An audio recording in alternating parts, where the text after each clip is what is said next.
அங்க இருந்து ஓடி போயிருச்சு.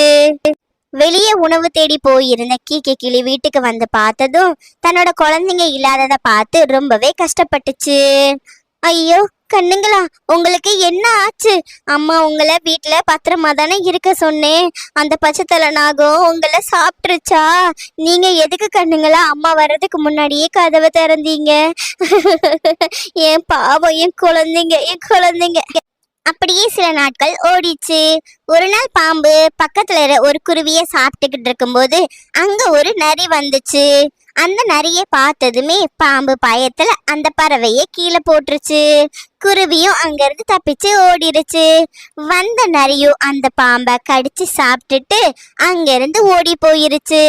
இங்க தூரத்துல இருந்து பார்த்துக்கிட்டு இருந்த கீக்கி கிளி அங்க வந்து சொல்லிச்சு, ஏ நாகமே, எந்த பாவமும் செய்யாத என்னோட குழந்தைங்கள நீ சாப்பிட்டேல, அதுக்குதான் உனக்கு கடவுளா பார்த்து இந்த தண்டனையே கொடுத்திருக்காரு.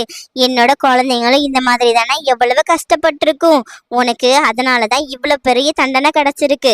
இனிமே உன்னோட வாழ்க்கை இதோட முடிஞ்சுது அப்படின்னு சொல்லிட்டு அங்கிருந்து பறந்து போயிருச்சு.